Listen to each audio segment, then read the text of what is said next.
ونشهد أن لا إله إلا الله وحده لا شريك له ونشهد أن محمدا عبده ورسوله أما بعد فقد قال الله تبارك وتعالى في كلامه المجيد وفي فرقانه الحميد أعوذ بالله السميع العليم من الشيطان الرجيم بسم الله الرحمن الرحيم قل لا أسألكم عليه أجرا إلا المودة في القربى صدق الله العظيم إلى آخر الآية بسم الله الرحمن الرحيم إنما يريد الله ليذهب عنكم الرجس أهل البيت ويطهركم تطهيرا صدق الله العظيم إلى آخر الآية بسم الله الرحمن الرحيم يا أيها الذين آمنوا اتقوا الله وقولوا قولا سديدا صدق الله العظيم وبلغنا رسوله النبي الأمين المكين المدين المؤمن الكريم ونحن على ذلك لمن الشاهدين والشاكرين والحمد لله رب العالمين ما كان محمد أبا أحد من رجالكم ولكن رسول الله وخاتم النبيين وكان الله بكل شيء عليما شان المصطفى إن الله وملائكته يصلون على النبي يا أيها الذين آمنوا صلوا عليه وسلموا تسليما اللهم صل على سيدنا مولانا محمد معدن الجود والكرم وعلى آله وأصحابه سيدنا غوث الأعظم وعلى آله سيدنا مرشدين المكرم আলহামদুলিল্লাহ যাবতীয় প্রশংসা পরম করুণাময় আল্লাহ তাবারক তাআলার জন্য যে আল্লাহ রাব্বুল আলামিন আমাদের মতন কতিপয় শিয়াকার গুনাহগার বান্দাদেরকে আজ এই পবিত্র মাহফিলে বসে তিনার বা তিনার হাবিবের কিছু গুণগান গুণকীর্তন করার সৌভাগ্যটুকু জুটিয়েছেন। তাই সর্বপ্রথমে সেই মহান রব্বুল আলামিনের দরগাহে লাখো লাখো শুকরিয়া জ্ঞাপন করার নিমিত্তে উচ্চ স্বরে ভক্তি ভরে বলি আলহামদুলিল্লাহ। তারই পরে পরে অগণিত অফুরন্ত দরুদ এবং সালাম বা শান্তির ধারা বর্ষিত হোক, কুরপিত হোক, নাজিল হোক, অবতীর্ণ হোক, উদ্ভাসিত হোক আমার নবী আপনার নবী দুজাহানের বাদশাহ আকায়ে নামদার মাদানী তাজদার দো আলম के मालिक व मुख्तार जनाब मुहम्मदुर रसूलुल्लाह सल्लल्लाहु ताला अलैहि वसल्लम এর বারগাহে দেশাল কবরে আমিন আল্লাহুম্মা আমিন। মুআজ্জাজে সামাইন ইকরাম হেতা খান কি শ্রদ্ধেয় দিনদার পরেজগার আল্লাহ ওয়ালা বাবাজিরা সমবয়স্ক বন্ধু বান্ধবগণ স্নেহের কচিকাঁচা বাচ্চারা এবং আমার মাইকের আওয়াজ যতদূর পর্যন্ত যাচ্ছে কাজে কর্মে ব্যস্ত থাকা দিনদার পরেজগার পর্দানশীল মা ও বোনেরা, আমি আপনাদের সম্মুখে খুতবায়ে মাসনুনার করে পবিত্র কোরআনে কারীম থেকে কিছু মশহুর এবং মারুফ আয়াতে কারিমা তেলাওয়াত করার শরফ হাসিল করেছি। আসুন এই আয়াতে কারিমাকে নিয়ে কিছু কথা আলোচনা করার পূর্বেই মহান আল্লাহ রাব্বুল আলামিনের দরগাহে দোয়া বা প্রার্থনা করি। হে ইলাহুল আলামিন মাবুদ মাওলা, আমরা তোমার কতিপয় শিয়াকার গুনাহগার বান্দা তোমার পবিত্র কোরআনে কারীমের আয়াতকে নিয়ে আলোচনা করতে চলেছি। আলোচ্য বিষয়বস্তু জানার থেকে বোঝার থেকে শ্রোতা বক্তা নির্বিশেষে আল্লাহ আমাদের বেশি বেশি করে আমল করার তৌফিক দান করেন। প্রত্যেকে বলি আমিন আল্লাহুম্মা আমিন। কারণ আজ পরিস্থিতি এমন একটা জায়গায় আমরা আছি যে আমাদের প্রতিটা বিষয় মানুষের কর্ণগোচর হয় কিন্তু অন্তর্গোচর হয় না, অর্থাৎ মানুষের কান পর্যন্ত কথা তো পৌঁছায়। আজকের নতুন কিছু নয়, বরঞ্চ প্রতিটা জুম্মার দিনে খতিব খুতবার মাধ্যমে আমাদেরকে শোনান। প্রতিটা মাসে হয়তো আমরা বহু ওয়াজ নসিহতের মাহফিলে আমরা যাই, ওয়াজিনদের ওয়াজ আমরা শুনি, কিন্তু আজ থেকে 1450 বছর বা 1500 বছর আগে আমাদের উপরেতে আল্লাহ রাব্বুল আলামিন তার নবী মুস্তাফার মাধ্যমে পবিত্র কোরআনে কারীম অবতীর্ণ করে আমাদেরকে বহু মেসেজ দিয়েছেন, বহু কথা দিয়েছেন বা বহু ওয়াদা করেছেন এবং বহু ভয় ভীতির কথা শুনিয়েছেন। এবং আল্লাহ রাব্বুল আলামিন সেই নবী মুস্তাফার মাধ্যমে আল্লাহ রাব্বুল আলামিন দ্বীনের প্রতিটা দায়িত্বকে অর্পণ করেছেন। সেই জিনিসগুলো আমাদের কাছে কিছু এসেছে, কিছু আসছে, কিছু আসবে, কিছু আমরা শুনেছি, কিছু আমরা শুনছি, আবার যতদিন আমাদেরকে আল্লাহ বাঁচাবেন ততদিন শুনবো। কিন্তু এই শুনছি আমাদের কান পর্যন্ত যাচ্ছে, কিন্তু কথাগুলো আমাদের দিল পর্যন্ত পৌঁছায় না। কারণ আমরা যদি কোরআনে কারীমকে জিজ্ঞাসা করি, কোরআন আমাদেরকে প্রতিটা বিষয় পরিষ্কারভাবে বুঝিয়েছেন। আল্লাহ বলেন ওমা আতাকুমুর রাসূল ফাখুযুহু ওমা নাহাকুম আনহু ফান্তাহু। রাসূল যা দেয় তা গ্রহণ করো এবং রাসূল যা নিষেধ করে তা বর্জন করে দাও। জোরে বলি সুবহানাল্লাহ। আল্লাহর নবী আমাদেরকে যা দেবেন সেটা গ্রহণ করা আমাদের জন্য জরুরি। নবী মুস্তাফা সাল্লাল্লাহু তাআলা আলাইহি ওয়াসাল্লাম আমাদেরকে যা দিয়েছেন সেগুলো আমাদেরকে মজবুত করে ধরে থাকা এটা আমাদের কর্তব্য। কিন্তু আজ আমরা সেই নবী মুস্তাফা সাল্লাল্লাহু তাআলা আলাইহি ওয়াসাল্লামের অনুসারী অনুকারী নিজেদেরকে দাবি করি আমরা আহলে সুন্নাত ওয়াল জামাত। আমরা বহু তরিকার মানুষ, আমরা বহু মাযহাবকে অনুসরণ করে চলি এবং দেখা যায় যে আমরা যে সমস্ত কাজ এবং কর্ম করছি এই প্রতিটা কাজ এবং কর্ম কি ওমা আতাকুমুর রাসূল এগুলো কি সত্যি আমাদেরকে আমার নবী দিয়েছেন, না আমরা আমাদের নিজস্ব মন করা কোনো জিনিসকে আমাদের কাছে নিয়ে বসে আছি। এ বিষয়ে আলোচনা করার জন্য হয়তো কিছুটা সময় আমরা হয়তো এখানে বসেছি। জানি না আল্লাহ কার অন্তরে কতটা বিষয় আমাদেরকে দেবেন। আজ আমরা যে বিষয়গুলো আলোচনা করব নবী মুস্তাফা সাল্লাল্লাহু তাআলা আলাইহি ওয়াসাল্লামের নবুয়তের সাথে সাথে হযরতে আলী কারিমুল্লাহ ওয়াজহুল করিমের বেলায়াত। জোরে বলি সুবহানাল্লাহ। কারণ আজ আমাদের কাছে সমাজের বুকে বহু নসিহত আমাদের হয়, কিন্তু আলী সম্পর্কে আলোচনা এই বিষয়টা হয়তো খুব কম জায়গাতেই হয়, নাকি মনে হয়? হযরতে আলী কারিমুল্লাহ ওয়াজহুল করিম বা আহলে বায়াত সম্পর্কে আলোচনা খুব কম আমাদের জায়গাতে হয়। কেন জানেন? কারণ আল্লাহর নবী সাল্লাল্লাহু তাআলা আলাইহি ওয়াসাল্লামের বিদায় হজে আখিরি ভাষণে আল্লাহর নবী বললেন, তোমাদের কাছে দুটো জিনিস যা দিয়ে যাচ্ছি এই দুটোকে তোমরা মজবুত করে ধরে থাকবে। এক হচ্ছে আল্লাহর কোরআন আর দ্বিতীয় হচ্ছে আহলে বায়াত। জোরে বলি সুবহানাল্লাহ। আল্লাহ বলছিল মা আতাকুমুর রাসূল, নবী যা দেয়, রাসূল যা দেয় সেগুলো গ্রহণ করো। আমরা তো রাসূল সম্বন্ধে জানতাম না। আমরা যদি আমাদের নবী সম্বন্ধে সচেতন হতাম তাহলে আমাদের নবীর নাম হচ্ছে মুহাম্মদ, যে শব্দটা লেখার জন্য চারটে অক্ষর আরবিতে ব্যবহার হয়। একটা হচ্ছে মিম, একটা হচ্ছে হা, আর একটা হচ্ছে মিম, আর একটা হচ্ছে দাল। এতটা সম্মান দিয়েছেন আল্লাহ এই নবী পাক সাল্লাল্লাহু তাআলা আলাইহি ওয়াসাল্লামের, যে এই নামের যদি আপনি ব্যাখ্যা করেন অনেকটা সময় চলে যায়, কিন্তু আমরা সময় আপনার বেশি নষ্ট করব না। শুধু আপনাকে কিছু কায়দা, কিছু নিয়ম আপনাকে বলে যাই। আমরা হচ্ছি সেই নবীর উম্মত যে নবীর উপরেতে আল্লাহ রাব্বুল আলামিন খুদ দরুদ পড়েন। জোরে বলি সুবহানাল্লাহ। এই নবীকে নিয়ে আজ আমাদের সমাজের বুকে নানা রকম মানুষ নানা রকম কথোপকথন বলে, অথচ এই নবী পাক সাল্লাল্লাহু তাআলা আলাইহি ওয়াসাল্লামের শান দেখেন যে আল্লাহ রাব্বুল আলামিন নবী পাক সাল্লাল্লাহু তাআলা আলাইহি ওয়াসাল্লামের এই নামে পাকটা মুহাম্মদ রাখলেন। কিন্তু আল্লাহ যে দরুদ পড়েন এই আয়াতের মধ্যে একটা আয়াতে আল্লাহ কোরআনে কারীমের মধ্যে বলেন ইন্নাল্লাহা, নিশ্চয়ই আমি আল্লাহ, ওয়া মালাইকাতুহু ইউসাল্লুনা আলান নবী, আমি এবং আমার ফেরেশতা আমার নবীর উপরে দরুদ পড়ছি। জোরে বলি সুবহানাল্লাহ। বিষয়টা খুব সাদা মাটা, নাকি বলেন? কারণ আমরা আমাদের সামাজিকতার ব্যবস্থাপনা এমন হয়ে গেছে যে আমরা দিন থেকে সত্যি অনেক সরে গেছি, যার কারণে আমাদের দিনের কোনো বিষয় মজা লাগে না, স্বাদ আসে না। যদি দিনের বিষয়ে মজা থাকতো তাহলে আমাদের মজলিসগুলো এরকম বিরান হতো না। দুনিয়াবীর যে সমস্ত কাজ এবং কর্মেতে আমরা ব্যস্ত থাকি সেই সমস্ত ব্যস্তগুলো আমাদের দিনের মধ্যেও আসা দরকার ছিল। যাক, আমার এতে কোনো ইন্টারেস্ট নেই। আমি আপনাকে শুধু বোঝাতে চাই আল্লাহর নবী সাল্লাল্লাহু তাআলা আলাইহি ওয়াসাল্লামের উপরে আল্লাহ এবং তার ফেরেশতারা দরুদ পড়েন। এই দরুদের জন্য আল্লাহ কিন্তু যে শব্দটা ব্যবহার করেন সেটা হচ্ছে ইয়া আইয়ুহাল্লাযীনা। আল্লাহ বলেন ইন্নাল্লাহা ওয়া মালাইকাতুহু ইউসাল্লুনা আলান নবী, শুধু নবী শব্দ ব্যবহার করলেন। আল্লাহ কিন্তু এটা বললেন না যে মুহাম্মদের উপরে দরুদ পড়ি, কি আহমদের উপরে দরুদ পড়ি, কিংবা তাহার উপরে দরুদ পড়ি, কিংবা ইয়াসিনের উপরে দরুদ পড়ি। কিন্তু আল্লাহ এই কথাটা বললেন নবীর উপরে দরুদ পড়ি। কারণ আল্লাহ জানেন যে মুহাম্মদ যে নামটা, এই নামটা তো পরে এসেছে, যখন তিনাকে মেরাজের রাত্রি নিয়ে যাওয়া হয়েছে। দুনিয়াতে যখন উনি ছিলেন, দুনিয়াতে যখন এসেছেন, এই নামটা তো ওনার বাপ দাদারা রেখেছেন, নাকি জি? না, আল্লাহ রেখেছিলেন?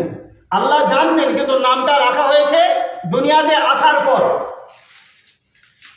আল্লাহ কিন্তু ইন্নাল্লাহা ওয়া মালাইকাতুহু ইউসাল্লুনা আলান নবী শব্দটা ব্যবহার করলেন, কিন্তু নবী শব্দটা আল্লাহ কখন বলেছেন? আল্লাহর নবীকে তিনার সাহাবী জিজ্ঞাসা করতেন, ইয়া রাসূলুল্লাহ সাল্লাল্লাহু তাআলা আলাইহি ওয়াসাল্লাম, আপনি কখন থেকে নবী? আল্লাহর নবী বললেন কুনতু নবিয়্যা ওয়া আদামু বাইনাল মাই ওয়াত তিন। যখন আদম আলাইহিস সালামের শরীরকে বানানোর জন্য মাটি এবং পানির খামির তৈরি করা হয়েছে, এখনো শরীর হয়নি, আমি তার আগে থেকেই নবী। জোরে বলি সুবহানাল্লাহ। আল্লাহ আমার আপনার নবীকে আদমের আগেও তৈরি করেছে। যখন কোনো জিনিসের ওজুদ থাকে নাই তখন মুহাম্মদ সাল্লাল্লাহু তাআলা আলাইহি ওয়াসাল্লামকে তৈরি করেছেন। এজন্য মুহাম্মদ সাল্লাল্লাহু আলাইহি ওয়াসাল্লামের নামে পাককে এমনভাবে রেখেছেন আল্লাযী ইউমাদু হামদাম। আল্লাহ বলেন যে আমি আমার নবী পাক সাল্লাল্লাহু আলাইহি ওয়াসাল্লাম এমন একটা নাম রেখেছি যে নামটা যখনই কেউ মানুষ জবানে নেবে তখন তার জবানের একটা ঠোঁটের সাথে আর একটা ঠোঁট এমনভাবে স্পর্শ হয় যে মুহাম্মদের নামে বসা দেওয়ার জন্য একটা ঠোঁট আর একটা ঠোঁটকে বসা দেয়। এবং এই মোহাম্মদ নামেতে যে প্রথম অক্ষর লিখেছে আল্লাহ মিম রেখেছেন। এই মিম হচ্ছে এমন একটা জায়গা যে প্রথম থেকে নিয়ে যদি আপনি দেখেন তারপরের একটা শব্দ লিখেছেন হা দিয়ে, যদি আপনি আরবিতে এই হায়ের শব্দ মিমের শব্দ আবার মিম এবং দালের শব্দ দেখেন না, তাহলে দেখা যাবে যে আল্লাহ বলছেন মাঝি এবং হাল এবং মুস্তাকবিল তিনটে সময়, পাস্ট, প্রেজেন্ট এবং ফিউচার, এই তিনটে সময়ের জন্য আল্লাহ বলছেন আমি মোহাম্মদকে এমনভাবে বানিয়েছি যে মোহাম্মদ যখন থেকে তৈরি আমি তখন থেকেই মোহাম্মদের উপরে দরুদ পড়ছি। জোরে বলি সুবহানাল্লাহ। কিন্তু এই নবীর মোহাম্মদ আমাদের দিলেতে খুব সীমিত আছে। এই জন্য আল্লাহ যে আমাদেরকে দিয়ে নবী পাক সাল্লাল্লাহু তাআলা আলাইহি ওয়াসাল্লাম সম্পর্কে বললেন মা আতাকুমুর রাসূল, এই রাসূল যে আমাদেরকে দিয়ে গেছেন, এক তো আল্লাহর কোরআন দিয়েছেন, কোরআন আমরা ছেড়ে দিয়েছি, দ্বিতীয়ত নবী আহলে বায়াত দিয়ে গেছেন, আহলে বায়াতও আমরা ছেড়ে দিয়েছি। আজ আহলে বায়াত সম্পর্কে আমাদের যদি দেখা হয় তো এখন ইউটিউবেতে নানা রকম বিষয়, কখনো আবু বকর সিদ্দিককে নিয়ে টানাটানি, কখনো উমরে ফারুককে নিয়ে টানাটানি, কখনো উসমানে গনিকে নিয়ে টানাটানি, কখনো ওনার পরিবার পরিজনে মা আয়েশাকে নিয়ে টানাটানি, কখনো খাদিজাতুল কুবরাকে নিয়ে টানাটানি, সবাইকে আহলে বায়াতের মধ্যে এনে মানে পরিপূর্ণতা আনার চেষ্টা করছে। কিন্তু আমরা যদি দেখি যে এই আহলে বায়াত একটা দিক, কিন্তু পাক পাঞ্জাতন আর একটা দিক, নাকি জি? পাঞ্জাতন বলতে হচ্ছে পাঁচটা তনকে বলা হয় পাঞ্জাতন। এক নাম হচ্ছে মওলা আলী রাদিয়াল্লাহু তাআলা আনহু, দ্বিতীয় নাম হচ্ছে সাইয়্যিদা মা ফাতিমাতুজ জাহরা সালামুল্লাহ আলাইহা, তৃতীয় নাম হচ্ছে ইমামে হাসান, চতুর্থ নাম হচ্ছে ইমামে হোসেন, আর আরেকটা নাম হচ্ছে মুহাম্মদে মুস্তাফা সাল্লাল্লাহু তাআলা আলাইহি ওয়াসাল্লাম। এই পাঁচটা তনকে বা পাঁচটা শরীরকে বলা হয় পাঞ্জাতন। জোরে বলি সুবহানাল্লাহ। কেন এটাকে বলা হয়? আল্লাহর নবী তো আমাদেরকে জিনাদেরকে ইমাম বানিয়ে নবী বানিয়ে দিয়ে গেলেন, আমরা বানিয়ে নিয়েছি অন্য কিছু ইমাম। আল্লাহর নবী যাদেরকে দিয়ে গেলেন তাদেরকে আমরা ছেড়ে দিয়ে আজ অন্য জায়গায় মাথা ঘোরাঘুরি করছি। কবর কোন জায়গায়, সাজদা কোন জায়গায় হচ্ছে, মাজার এক জায়গায় আর তাজিম অন্য জায়গায় হচ্ছে। আজ আমাদের পরিস্থিতি হয়ে গেছে এমনই যে আমরা যে কাজগুলো করছি শরীয়ত সম্মত নয়। আমাদেরকে বোঝানো হচ্ছে একরকম কিন্তু কাজ হচ্ছে অন্যরকম। আজ যদি আমরা দেখি যে আমাদের তরিকার মধ্যে সবথেকে প্রথম যে কোনো তরিকার হোক, সেটা কাদিয়া হোক, সেটা চিশতিয়া হোক, সেটা নকশবন্দিয়া হোক, সেটা সরবর্দিয়া হোক, সেটা মুজাদ্দিদিয়া হোক, সেটা ওয়ারসিয়া হোক, সেটা যে কোনো একটা যদি তরিকা হয়, এই তরিকার প্রতিটা তরিকাপন্থী জানে যে আমাদের ইমাম হচ্ছে মাওলানা আলী। জোরে বলি সুবহানাল্লাহ। আপনি কাদিয়া হলেও আপনার ইমাম হবে আলী, আপনি চিশতিয়া হলেও আপনার ইমাম হবে আলী। অর্থাৎ এক কথায় আল্লাহর নবীর নবুয়াতের পরে যদি দুনিয়াতে কোনো জিনিস থাকে, যদি কেউ কোনো জিনিস রাখে, খানকাওয়ালা প্রতিটা জায়গা জানে। মসজিদের মেম্বার হয়তো আমরা চর্চা করি না, মেম্বারে হয়তো এরকম হয় না, মেহরাবে হয়তো এরকম আলোচনা হয় না, কিন্তু যেখানেই পীর মাশায়েখ আছে সেখানেতে হযরতে আলীর নাম আছে। জোরে বলি সুবহানাল্লাহ। নাই গো আছে, কিন্তু আলীর নামকে আমরা মেম্বারের উপরে আলোচনা করি না, মেহরাবের উপরে আলোচনা হয় না।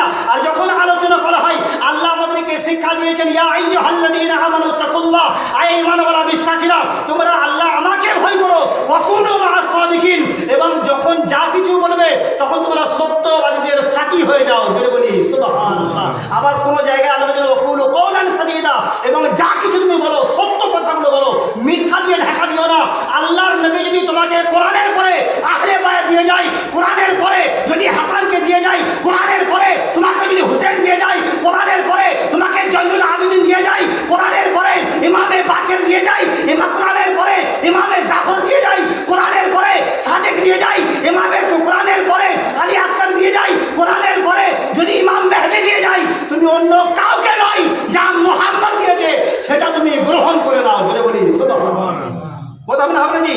কিন্তু আজ আমাদের মাহফিলে মিলাদে আবু বকরের যতটা চর্চা হয় এতটা জাফরের চর্চা হয় না, যতটা উমরে ফারুকের হয় এতটা ইমাম মেহদির চর্চা হয় না, যতটা চর্চা উসমানে গনির হয় এতটা চর্চা মওলানা আলীর হয় না। দেখা যায় যে অন্যান্য বিষয়গুলো আলোচনা তো হয়, কিন্তু আহলে বায়াতের আলোচনা এতটা হয় না। আর বেশি আলোচনা করলে এখন লাগিয়ে দেবে ফতোয়াজি ও শিয়া। তোমার মতন এরকম সুন্নি হওয়ার থেকে শিয়া হওয়া লাখ গুণ ভালো।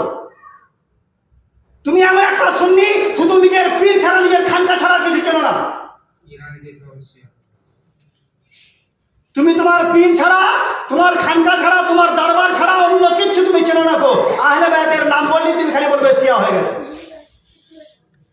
অথচ এনাদের চর্চাগুলো করবেটাকে? নবী বলছেন আমি আহলে বায়াত দিয়ে গেলাম, তুমি আহলে বায়াতের কাজটা কি করলে? তোমার বিরুদ্ধ উরুস হয়ে যায়, তুমি আহলে বায়াতের উরুস কখন করলে? তোমার নিজের তো খান কাটার গদি চলে যায়, তুমি কখন পাক পাঞ্জাতের উরুস করলে? তুমি কখন মাওলানা আলীর উরুস করলে? তুমি কখন সাইয়্যিদা ফাতেমার উরুস করলে? তুমি কখন ইমাম হাসানের উরুস করলে? তুমি কখন ইমাম হুসেনের উরুস করলে? তুমি দেখা যায় তুমি তোমার কাজগুলো করো, অন্য কাউরির কাজে তোমার প্রয়োজন করো না। তুমি মনে করছো আমার পীরের মাজার চললেই হবে। এই করে করেই তো 12টা ইমামকে তোমরা জেলবন্দি করেছো, এই করে করেই তোমরা ইমামদেরকে মেরেছো, এই করে করে তাদের চাবুকের আঘাত করা হয়েছে, আর নয়তো তাদেরকে নিষ্পান করা হয়েছে।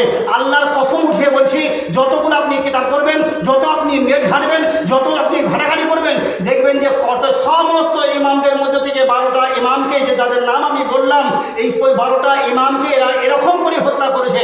এদেরকে মসনদে বসতে দেওয়া হয়নি, এদেরকে মুরিদ করতে দেওয়া হয়নি, এদের খেলাফত চলতে দেয়নি, এদেরকে হয় বন্দি করে রেখেছে, এদের কখনো হাত বেঁধে রেখেছে, কখনো এদিকে এক ধরে করে রেখেছে, কখনো এদের খাবার দেওয়া হয়নি।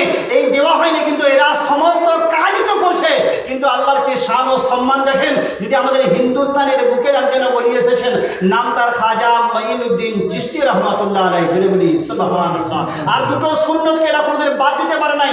এমন একটা সুন্নত, সেটা জামাতি হোক, সেটা পীরপন্থী হোক, সেটা লামাজহাবি হোক, সেটা আহলে হাদিস হোক, যে তরিকারই হোক, আল্লাহর নবীর এই একটা সুন্নতকে তারা বাদ দিতে পারে নাই। কিন্তু তাকে জিজ্ঞাসা করবেন, তার নানি মরে যাবে, তার নানা মরে যাবে, তাকে একবার জিজ্ঞাসা করুন তুমি আহলে বায়াতকে ভালোবাসো না? কিন্তু বাঁচতে আল্লাহ বাধ্য করে দিয়েছে নবীর সুন্নত লাগিয়ে দিয়ে। জুম্মার নামাজ পড়তে যান না? অনেকে আমরা যাই তো জুম্মার নামাজের সময় দেখবেন আল্লাহর নবী সাল্লাল্লাহু তাআলা আলাইহি ওয়াসাল্লাম মদিনার মসজিদেতে একদিন জুম্মার নামাজ পড়ছেন। নামাজ পড়তে পড়তে রাসূল পাক সাল্লাল্লাহু তাআলা আলাইহি ওয়াসাল্লাম নামাজের অবস্থায় একদম খুতবা, মেম্বারের উপরে খুতবা দিচ্ছেন। এমন সময়তে মসজিদের পর্দা থেকে একটু পর্দা সরে গেছেন, একটা বাচ্চা ছেলে এক পা দু পা করে এগিয়ে আসছেন। প্রথম যে সন্তান ছেলেটা এসেছে সে হচ্ছে ইমামে হুসেন আলাইহিস সালাম, জোরে বলি সুবহানাল্লাহ। আল্লাহর নবী সাল্লাল্লাহু তাআলা আলাইহি ওয়াসাল্লাম মেম্বার থেকে দাঁড়িয়েছিলেন, আল্লাহর নবী বসে গেছেন।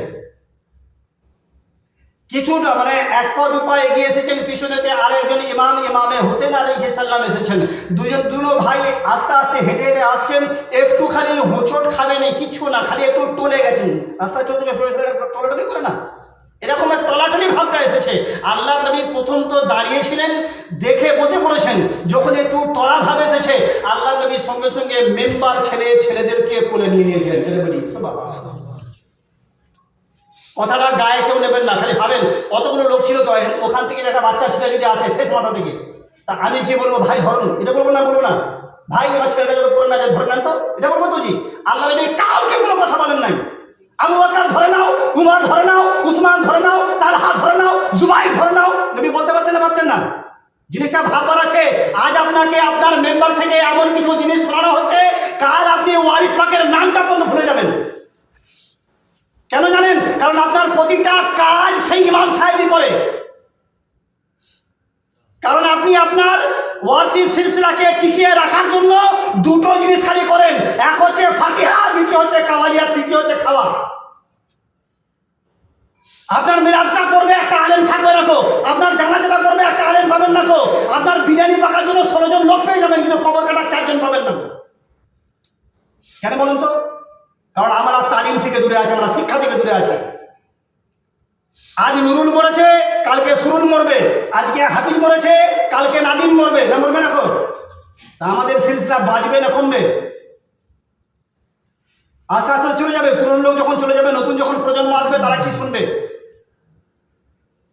তাদেরকে যদি ওয়াজ না শোনান, নসিহত না শোনান, আহলে বায়াত সম্পর্কে না শোনান, মাওলা আলী সম্পর্কে না শোনান, সাইয়্যিদা ফাতেমা সম্পর্কে না শোনান, আপনি যদি ওয়াজ নসিহতে পীর মুরিদি না শোনান, তাহলে এগুলো থাকবে? আপনার ফরজ সে আপনাকে শেখাচ্ছে, আপনার গোসল সে আপনাকে শেখাচ্ছে, আপনার কাপড় সে আপনাকে পরাবে, আপনার গোসল সে আপনাকে দিয়ে দেবে, আপনার কবর সে খনন করবে, আপনার দাফন সে করে দেবে, আপনার জানাজা সে করে দেবে। এটাই যদি আমার হুসেন মেনে নিতেন না, তাহলে আজ 800 বছর পিছনে আপনি চলে যান। খাজা মাইনুদ্দিন চিশতি রহমাতুল্লাহ তাআলা আলাইহি এই জন্য বলেছিলেন, শাহ আস্ত হুসেন, বাদশাহ আস্ত হুসেন, দিন আস্ত হুসেন, দীপানা আস্ত হুসেন, সরদাদ নাদাদ দরদস্ত ইয়াজিদ হক্কা কে বিনা লা ইলাহা ইল্লা আস্ত হুসেন। যদি এর মানেটা আপনি বুঝতেন, তাহলে আপনি বলতেন যে মেহরাব থেকে যেটা হচ্ছে, মেম্বার থেকে যা হচ্ছে, এটা আমাদের পক্ষে নয়, আমাদের বিপক্ষে যাচ্ছে। ইমাম হোসেন আলাইহিস সালামের এই টলমল অবস্থা দেখে আল্লাহর নবী কোনো সাহাবীকে নয়, তো যে নবী পাক সাল্লাল্লাহু তাআলা আলাইহি ওয়াসাল্লাম আহলে বায়াতের জন্য মেম্বার ছেড়ে দেয়, এই আহলে বায়াত কারবালার ময়দানে যখন ছিলেন তখন কি নবী মদিনায় শুয়েছিলেন? এটা তো সম্ভব নয়। যে নবী বক্তব্য রাখা মেম্বার ছেড়ে ইমামে হুসেনের জন্য নামতে পারে, কারবালার ময়দানে সে নবী হাজিরও হতে পারে। যদি বলি সুবহানাল্লাহ। অথচ এই নবীর জন্য আল্লাহ নবী এজন্যই বলেছিলেন যে আমি হুসেন থেকে আর হুসেন আমার থেকে। কিসের জন্য বলেছিলেন নবী? এটা তো বোঝা যায় যে নবী থেকে হুসেন থেকে, হুসেন থেকে নবী, এটা মানা যায় না। কেন যায় না? আমার থেকে হুসেন, হুসেন থেকে আমি, আমার থেকে হুসেন, এটা মানা যায় যে নবীর বংশ হুসেন থেকে, নাকি জি? নবীর আহলে বায়াত পরিবার পরিজন হুসেন থেকে, নবীর কাজ। কিন্তু নবী বলছেন হুসেন আমার থেকে। এই কথাটা বলার উদ্দেশ্য হচ্ছে যে সমস্ত নবীদের নবুয়ত বন্ধ হয়ে গেছে তার জামানায়, কিন্তু আমি মুহাম্মদ যখন দুনিয়া থেকে চলে যাব, আমার শত্রুরা উঠে পড়ে লাগবে, তারা হয়তো সব কিছু চক্রান্ত করবে। ইমামে হুসেন আলাইহিস সালাম একজন ওয়াহিদ, এমন একজন মানুষ যে মানুষ মক্কা থেকে, মদিনা থেকে মক্কায় আসবেন, মদিনা থেকে নবীর নবুয়তকে নিয়ে মক্কায় হাজির হবেন, মক্কায় এসে আল্লাহর ওয়াহদানিয়তের সাথে নেবে এবং আল্লাহর নবীর নবুয়তকে সাথে নিয়ে মক্কায় আসা, মক্কা থেকে এসে মক্কার আল্লাহর ওয়াহদানিয়তকে সাথে নিয়ে, হযরতে আলীর বেলায়েতকে সাথে নিয়ে কারবালায় এসে আল্লাহর নবী জানতেন কারবালার ময়দানে ইমাম হোসেন আমার কোরআনকেও বাঁচাবে, আমার দ্বীনকেও বাঁচাবে। যদি বলি সুবহানাল্লাহ। এই জন্যই তো বলেছিলেন আস্ত হোসেন বাদশাহ, আস্ত হোসেন দিন, আস্ত হোসেন দিপানা, আস্ত হোসেন। হোসেন তো বাদশাহ দিনের, আর সেই হোসেনের চর্চা আজ নেই। হুসেন যদি দিনের বাদশাহ হয়, খাজা মঈনুদ্দিন চিশতি রহমতুল্লাহ আলাইহি কথা বললেন যে দিনের বাদশাহ হচ্ছে ইমামে হোসেন, দিনকে পানাহ দেনেওয়ালা হচ্ছে ইমামে হোসেন, দিনকে বাঁচানেওয়ালা হচ্ছে হোসেন। নিজের গর্দান কাটাতেও কে কাটিয়ে দিয়েছেন, তবু লা ইলাহা ইল্লাল্লাহর দামান ছাড়ে নাই। যদি বলি সুবহানাল্লাহ। আজ আপনি ভেবে দেখেছেন যে এরা হয়তো আহলে বায়াতের কথা বলে না, কিন্তু নবী মুস্তাফা সাল্লাল্লাহু তাআলা আলাইহি ওয়াসাল্লাম মেম্বারে যখন ছিলেন, মেম্বার থেকে নেমে দুজনকে কোলে নিয়েছেন। কোলে নেবার পরে আল্লাহর নবী সাল্লাল্লাহু তাআলা আলাইহি ওয়াসাল্লাম কোরআনে একটি আয়াত পড়লেন, যার অর্থ হচ্ছে হে ঈমানওয়ালা, দুনিয়াতে এমন কিছু আছে যা ফিতনা, সেটা হচ্ছে মাল এবং সম্পদ। সম্পদ এবং আওলাদ, ফিতনা, এই দুটো জিনিস তৈরি করে। আজ সত্যি কথা বলতে কি জানেন, আমাদের আওলাদ হিসাবে আমি তো আলোচনা করবো না, কিন্তু এদের মোহাব্বত আমাদেরকে অনেক কাজে বাধা দেয়। আল্লাহ নবী সাল্লাল্লাহু তাআলা আলাইহি ওয়াসাল্লামের এই সুন্নতটা কিয়ামত পর্যন্ত প্রতিটা মেম্বারে আজও খতিব খুতবা দেওয়ার সময় তার তো নামাজা এসে যায় না, আসে কি? তার তো শরীরও খারাপ হয় না। আপনি তাকে জিজ্ঞাসা করেন কিসের জন্য এটা করলে, আপনি কি খুতবা ভুলে গেলেন, আপনি কি নসিহত ভুলে গেলেন, আপনি কি তাকরীর ভুলে গেলেন? বলবেন না ভুলিনি। কিসের জন্য বসেছেন? বসেছি এই জন্যই যে নবী মুস্তাফা বসেছিলেন। যেটা বলি সুবহানাল্লাহ। অর্থাৎ আল্লাহর নবীর নবুয়ত দেখেন যে আল্লাহর নবী বক্তব্য দিতে দিতে একবার বসেছে, কিয়ামত পর্যন্ত প্রতিটা মানুষকে সেখানে বসতে হচ্ছে মেম্বারেতে। কিসের জন্য বসছেন? নবীতে বসেছিলেন ইমামে হোসেনের জন্য, নবীতে বসেছিলেন ইমামে হাসানের জন্য। আমরা কিসের জন্য বসছি? নবী মুস্তাফার জন্য। কিন্তু নবী মুস্তাফা বসেছেন যার জন্য, তিনি হচ্ছেন শাহ আস্ত হোসেন, ইনি হচ্ছেন বাদশাহ হুসেন আলাইহিস সালাম। জোরে বলি সুবহানাল্লাহ। এই হুসেন সম্বন্ধে আমাদের সচেতন হওয়া দরকার, নচেত আপনাকে এটা থেকেও দূরে রাখা হবে। এমনভাবে দূরে রাখবে আহলে বায়াত থেকে যে আহলে বায়াতের নাম ও নিশান আপনি পাবেন না। যাদের শত্রুতা, যাদের চক্রান্ত, এই সমস্ত জিনিস আমি তাদের নাম জানি না, কিন্তু হয়তো জানলে পরে আমার বলা আমার পক্ষে সম্ভব নয়। কিন্তু আমরা আমাদের সিলসিলাকে টিকিয়ে রাখার জন্য এই বিষয়গুলো তো আমাদের জানা একান্তই কর্তব্য, যে আমরা আমাদের সামাজিকতার দিক থেকে সব কিছু আমাদের এগিয়ে যাচ্ছে, কিন্তু আমরা আমাদের তরিকার দিক থেকে পিছিয়ে যাচ্ছি। আমরা আমাদের তরিকার থেকে আজকে ফরিদ স্যার রহমতুল্লাহ আলাইহির উরুস হচ্ছে, এই উরুসে আমরা মুসলিম কিছু মানুষ হাজির হয়েছি। আবার সামনে একটা বছর পর আবার ফরিদ স্যার উরুস হবে, তখন আমরা আসবো নাকি জি? তার আগে আমাদের আলোচনা নেই। আমরা এই আলোচনা যদি না করি আল্লাহর নবী সাল্লাল্লাহু তাআলা আলাইহি ওয়াসাল্লামের দিনটা কেমন করে বাঁচিয়েছেন, আহলে বায়াতকে নিয়ে তো আল্লাহর নবী বাঁচিয়েছিলেন। সাহাবায়ে কেরামরা তো যতটা মেহনত করা ততটা মেহনত মুশাক্কাত করেছেন। দিনের বিষয়তে আল্লাহর নবী সাহাবায়ে কেরামদেরকে সাহায্যের জন্য ডেকেছিলেন, কিন্তু দিনকে বাঁচানোর জন্য আল্লাহর নবী সাহাবাকে ডাকেন নাই। আল্লাহর নবী নামাজের জন্য আবু বকর বলেন, উমর বলেন, উসমান বলেন, তালহা বলেন, জুবাইর বলেন, জাবির বলেন, সমস্ত সাহাবায়ে কেরামদেরকে বাঁচিয়েছেন। নামাজের জন্য ডেকেছেন, কিন্তু কোরআনের জন্য ডেকেছেন। ডেকেছেন, জাকাতের জন্য ডেকেছেন, হজের জন্য ডেকেছেন, জিহাদের জন্য ডেকেছেন, কিন্তু যখন দ্বীনের বিষয় এসে গেছে এগুলো টিকিয়ে রাখার জন্য আল্লাহ নবী সাল্লাল্লাহু তাআলা আলাইহি ওয়াসাল্লাম মসজিদে কান্নাকাটি করেছেন, সাজদায় পড়ে কাঁদছেন। আল্লাহ মাওলা আলী রাদিয়াল্লাহু তাআলা সাইয়্যিদা মা ফাতেমাতুজ জাহরা সালামুল্লাহ আলাইহার কাছে গেছেন যে ফাতেমা, তোমার আব্বাজি আমার নবী মুস্তাফা মসজিদে এত কান্নাকাটি করছে যে তার কান্নাকে থামানো যায় না। মা ফাতেমাতুজ জাহরা নিজের চাদরকে ঢেকে নিয়েছেন, এই চাদর পরিধান করে দু হাতে দুটো সন্তানকে নিয়েছেন, একদিকে ইমামে হাসান, অপরদিকে ইমামে হোসেন আলাইহিস সালাম। জোরে বলি সুবহানাল্লাহ। দুটো নওয়াসাকে নিয়ে, বেটাকে নিয়ে আল্লাহর নবীর দরবারে হাজির হয়েছেন। ইয়া রাসূলুল্লাহ, আপনি কাঁদছেন কিসের জন্য? আল্লাহর নবী যখন ইমামে মা ফাতেমাতুজ জাহরা সালামুল্লাহ আলাইহার যখন এই খুশবু পেয়েছেন, ঘ্রাণ পেয়েছেন, উঠে বলছে, ফাতেমা, আমি দিনের বিষয়টি দেখছি যে আমার দিনে এমন সময় আসবে যে সময়তে দিনকে বাঁচানোর জন্য কেউ থাকবে না এবং আমার বেশিরভাগ উম্মত হচ্ছে গুনাহগার এবং শিয়াকার বদকার হয়ে যাবে। আল্লাহর নবী বলেছে, ইয়া রাসূলুল্লাহ, যখন কোনো কিছু সাহায্যকারী থাকবে না, আমি আমার এই দুটো সন্তানকে রেখে যাচ্ছি। দিনের বিষয়েতে আপনার যখন প্রয়োজন পড়বে আপনি তখনই এদেরকে অবশ্যই হাজির পাবেন। কিয়ামতের দিন পর্যন্ত ইমামে হাসান আলাইহিস সালাম, ইমামে হোসেন আলাইহিস সালাম দিনকে বাঁচানোর জন্য কারবালার ময়দানেতে এসে হাজির হলেন। জোরে বলি সুবহানাল্লাহ। আপনি একবার কল্পনা করে দেখেন কাদের জন্য আপনি করছেন কাজ। কিয়ামতের ময়দানেতে আপনি কবরে তো যাবেন নাকি? আমাদেরকে আমাদের যে শিক্ষাগুলো দেওয়া হয় তালিমি বিষয়, আপনি যদি আপনার নিজের শরীরকেই না চেনেন, আপনি নিজের নফসকেই চেনেন না, আপনি নিজেকে নিজেই আপনি এখন চেনেন না, তা আপনি না কি করে আপনি নবী চিনবেন, কি করে আপনি ওলি চিনবেন, কি করে আপনি গৌস কুতুব চিনবেন, কি করে আপনি আল্লাহকে চিনবেন?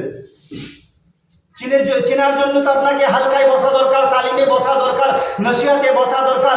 যে কাজগুলো করার জন্য তো পীর মাশায়েখরা আসেন, তাদেরকে যদি আমরা সেখান থেকে সরিয়ে দিই, আলিম সম্প্রদায়কে যদি আমরা সরিয়ে দিই, যদি শিক্ষককে আমরা যদি সরিয়ে দিই, তো শুধু কিতাবগুলো পড়ে থাকলে আমাদের চলবে? আইন মনে করেন, আইনের একটা বড় বড় কিতাব আছে, এই কিতাবগুলো যদি মনে করেন থানাতে রাখা আছে, আর পুলিশ যদি আইন ব্যবস্থা করার জন্য যদি পুলিশের কোনো কাজ না থাকে, চৌকিদার যদি না থাকে, যদি কোনো মাথায় জায়গাতে পুলিশ যদি না দাঁড়িয়ে থাকে, ওখানে কি অ্যাক্সিডেন্ট আটকে যাবে? কি মনে হয় জি? বইগুলো যথেষ্ট না, বইয়ের এই আইনটাকে প্রচার করাটা যথেষ্ট বেশি প্রয়োজন? কি মনে হয়? আইন ব্যবস্থাটাকে পরিচালনা করার দায়িত্ব, কিন্তু আমাদের আইন ব্যবস্থা নয়, আমাদের শুধু খাওয়ার দায়িত্ব চালিয়ে যাবে। কদিন চলবে এটা? আমরা যে সিলসিলায় আছি, এটা সাইয়্যিদা তাইয়্যিবা মা ফাতেমাতুজ জাহরা সালামুল্লাহ আলাইহার বংশধরের একজন জ্যোতি, একজন বাতি, একজন আলো, একজন সৈয়দি ঘরানার হযরতে ওয়ারিস আলী শাহ রহমাতুল্লাহ তাআলা আলাইহির সিলসিলা অনুপাতে এটাকে ওয়ারসিয়া সিলসিলা বলা হয় নাকি জি? নাই ভুল বলছি? আচ্ছা, ইনি প্রথমে ওয়ারসি ছিলেন না প্রথমে হাফিজে কোরআন ছিলেন? কি মনে হয়? প্রথমে হাফিজে কোরআন ছিলেন। আচ্ছা, প্রথমে হাফিজে কোরআন ছিলেন না সৈয়দ ছিলেন? প্রথমে সৈয়দ ছিলেন। তো সৈয়দ প্রথমে ছিলেন, তারপরে আলিম হয়েছেন, তারপরে উনি বয়স হয়েছেন, উনি একটা তরিকা তৈরি করেছেন, তরিকার নাম দিয়েছেন, আমার তরিকা হচ্ছে ওয়ারসিয়া সিলসিলা নাকি জি? আমরা মনে করলাম আমাদের শরীয়তের দরকার নেই, তরিকতের দরকার নেই, হকিকতের দরকার নেই, আমরা ডাইরেক্ট ডিগবাজি পারবো মারফতে, আমরা ডাইরেক্ট ডিগবাজি পারবো মারফতে। তো মারফতে করবোটা কাকে নিয়ে? বলছে শুধু মারফতে যে শিক্ষা দেবে, এই শিক্ষাটা মনে করেন যে আমাদের কাছে নিজামুদ্দিন আউলিয়া রহমাতুল্লাহ তাআলা আলাইহি আমাদের হিন্দুস্তানের বুকে একজন বিখ্যাত আল্লাহর ওলি নাকি জি? দিল্লির বুকে খাজা গরিব নওয়াজ রহমতুল্লাহ তাআলা আলাইহির মাজার যাবার আগে আগে নিজামুদ্দিন আউলিয়ার মাজার জিয়ারত করাটা আমাদের জন্য জরুরি হয়। কারণ এটা খাজা বাবার হুকুম যে আমার মাজার আসার আগে আগে নিজামুদ্দিনের সাথে আমার জিয়ারত করে তারপরে আমার মাজারে এসে।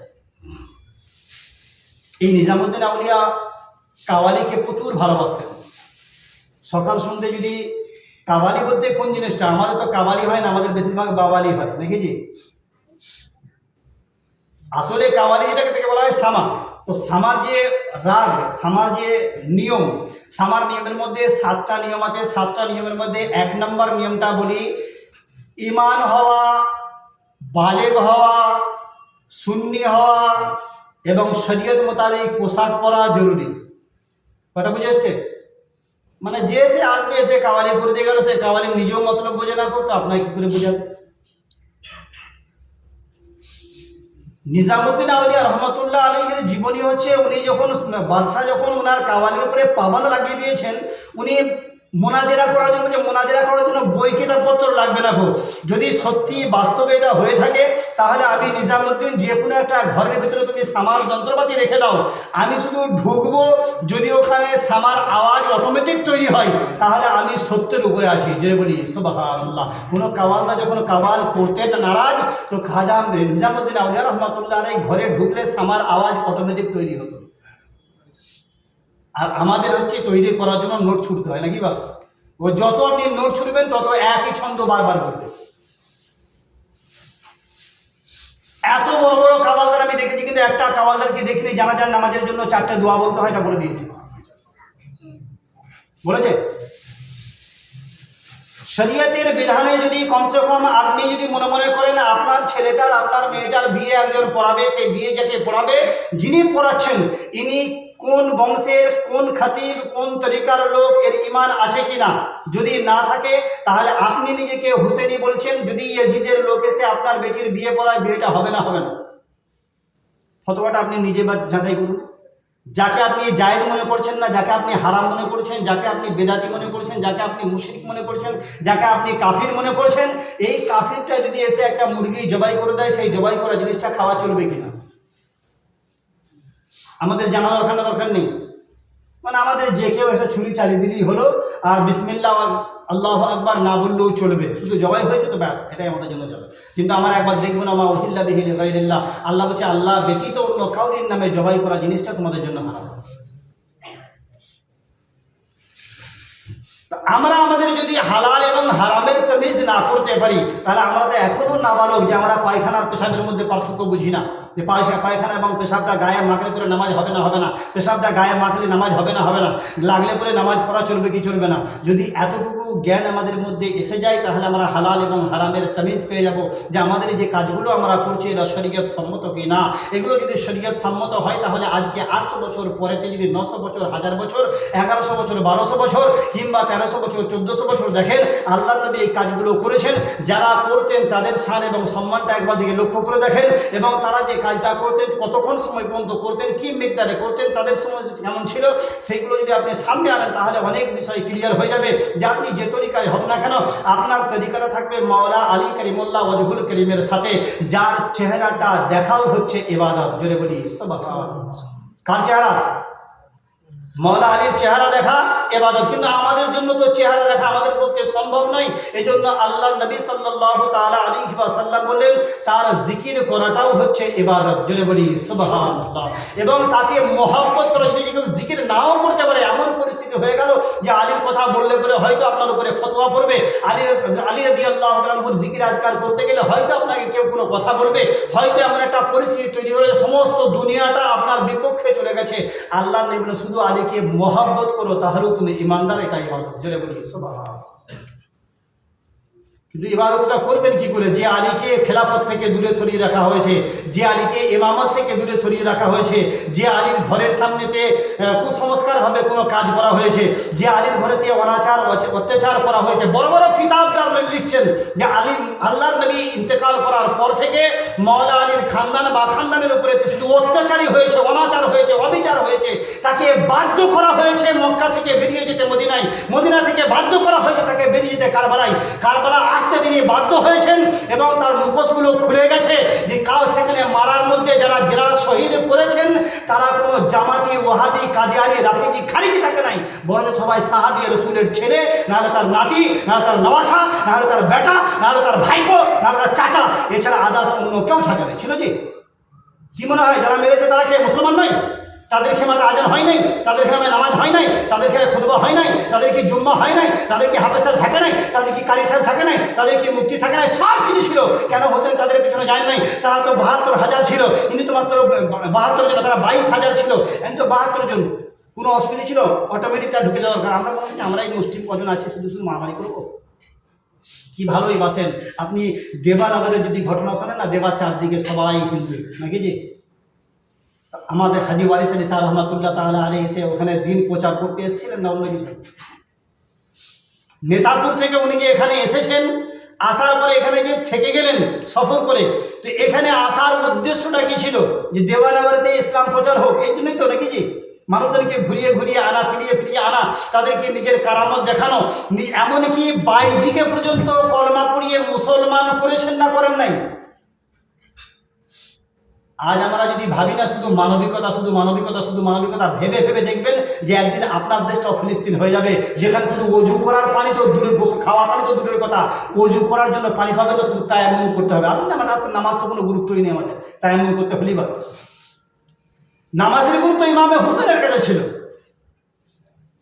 নামাজের গুরুত্ব মাওলা আলীর কাছে ছিল, যে নামাজি যখন মুসাল্লায় দাঁড়াতেন একটা তীর লাগলে পরে তীর বার করে নিলেও হযরত আলী কারিমাল্লাহ ওয়াজহুল কারীমের খেয়াল বন্ধ থাকতো না যে হ্যাঁ আমার একটা জাঁঘেতে তীর লেগেছে, এই তীরটা বার করতে হবে, বলে নামাজে দাঁড়াতে দাও। মাওলা আলী বলছেন নামাজ আমি তো তেমন করে পড়ি, হয় আল্লাহ আমাকে দেখছে আমি আল্লাহকে দেখছি, এরকম নয়, আমি ততক্ষণ পর্যন্ত সাজদাই করি না যতক্ষণ পর্যন্ত আল্লাহকে না দেখে নিই। জোরে বলি সুবহানাল্লাহ। আমরা আহলে বাইত থেকে দূরে থাকবো। মা ফাতেমাতুজ জোহরা সালামুল্লাহ আলাইহার নামাজ 2 রাকাত নামাজ পড়ছেন, পুরো রাতকে রাত শেষ। আমরা নামাজ থেকে দূরে।